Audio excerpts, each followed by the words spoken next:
रोज नवनवीन बातमी घेऊन येतो आमच्या न्यूज चॅनल डिजिटल आदिवासी पोर्टल हातो। नमस्कार, डिजिटल आदिवासी पोर्टलवर पुन्हा आपलं स्वागत आहे।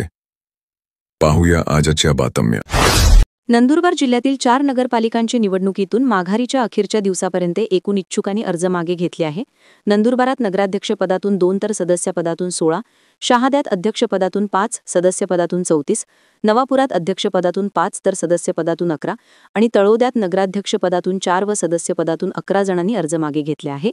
आता निवडणुकीच्या रिंगणात 12ही पालिका मिळून 535 इच्छुक रिंगणात राहिले आहे। गंभीर स्वरूपाचे गुन्हे दाखल असलेल्या 2 टोळींमधील 18 गुन्हेगारांना नंदुरबार जिल्ह्यातून 2 वर्षांसाठी हद्दपार करण्यात आले आहे। ही कारवाई नंदुरबार जिल्हा पोलीस अधीक्षक श्रवण दत्त एस यांनी केली। राज्याचे पणन व राजशिष्टाचार मंत्री नामदार जयकुमार रावल यांना धुळे जिल्ह्यातील दोंडाईचा वरवाडे नगर परिषदेची निवडणूक पूर्णतः बिनविरोध करण्यास यश आले आहे। नगराध्यक्षांसह एकूण 13 प्रभागातील सर्व 26 जागांवरील उमेदवार बिनविरोध निवडून आले आहेत। भरधाव वेगातील दुचाकीने दिलेल्या धडकेत 1 जण जखमी झाल्याची घटना तळोदा कोठार रस्त्यावर घडली। या प्रकरणी दुचाकीस्वाराविरुद्ध गुन्हा दाखल करण्यात आला आहे। शेतातून सोलार पंप व वायर चोरीला गेल्याची घटना चांदसैली येथे घडली। या प्रकरणी अनोळखीविरुद्ध गुन्हा दाखल करण्यात आला आहे। घरफोडी करून चोरट्यांनी चांदीचे दागिने लांबविल्याची घटना कुंडी येथे घडली। या प्रकरणी अनोळखीविरुद्ध गुन्हा दाखल करण्यात आला आहे। राज्यातील सर्व शाळांमध्ये आता विद्यार्थी आणि शिक्षकांची हजेरी विद्या समीक्षा केंद्र VSK प्रणालीवरच नोंदवावी लागणार आहे। केंद्र शासनाच्या धोरणानुसार प्राथमिक आणि माध्यमिक व उच्च माध्यमिक शिक्षण संचालनालयाने शाळांना विस्तृत मार्गदर्शक सूचना पाठवल्या आहेत।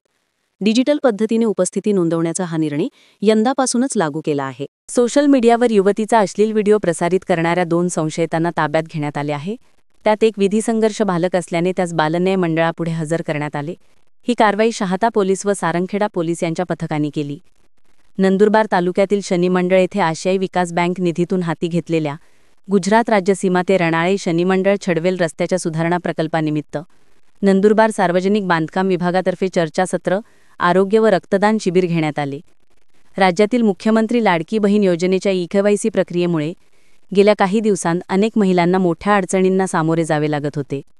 योजनेतील पारदर्शकता वाढवण्यासाठी शासनाने EKYC बंधनकारक केली असली तरी पती किंवा वडिलांचे आधार कार्ड उपलब्ध होत नसल्याने योजनेतील एकल महिलांच्या अडचणी वाढल्या आहेत। यावर उपाय म्हणून शासनाने एकल महिलांच्या EKYCसाठी पर्यायी सुविधा उपलब्ध करून अडचण दूर केली आहे। भरधाव वेगातील आयशर गाडीने दिलेल्या धडकेत 1 जण जागीच ठार झाल्याची घटना नवापूर येथे घडली। या प्रकरणी वाहन चालकाविरुद्ध गुन्हा दाखल करण्यात आला आहे। CCI तर्फे शहादा येथील श्रीराम कॉटन फायबर्स येथे कापूस खरेदी केंद्र सुरू करण्यात आले आहे। शेतकऱ्यांनी लाभ घ्यावा असे आवाहन करण्यात आले आहे। सप्तशृंगी गडावर जाणाऱ्या भाविकांची पदयात्रा पाहण्यासाठी गेलेला इसम बेपत्ता झाल्याची घटना कोठली खुर्द येथे घडली।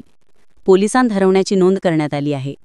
मोटार वाहन कायद्याप्रमाणे प्रत्येक मालवाहू truck, tractor, dumper, crane, Hyva, विशेषतः ऊस वाहतूक करणारे ट्रॅक्टर ट्रॉली आणि प्रवासी वाहतूक करणाऱ्या बस, जीप, कार आणि तत्सम प्रकारांतील वाहनांना रिफ्लेक्टर लावणे बंधनकारक आहे। टेल लॅम्प बंद असलेली किंवा रस्त्याच्या कडेला उभी रिफ्लेक्टर वा रेडियम पट्ट्या नसलेली वाहने अपघातांना कारणीभूत ठरतात। RTOने मागील 10 महिन्यात रिफ्लेक्टर नसलेल्या 500 पेक्षा अधिक वाहनांवर कारवाई केली आहे। शैक्षणिक वर्ष 2025-26 साठी पदवी शिक्षणशास्त्र BEd अभ्यासक्रमातील प्रवेश प्रक्रिया राज्यभरातील BEd महाविद्यालयांमध्ये CET सेलद्वारे यशस्वीरित्या पूर्ण झाली आहे। जिल्ह्यातील BEd महाविद्यालयांमध्ये यंदा प्रवेशासाठी मोठी गर्दी दिसून आली। अशाच नवनवीन बातमीसाठी आपल्या YouTube चॅनल डिजिटल आदिवासी पोर्टलला सबस्क्राइब करून घ्या।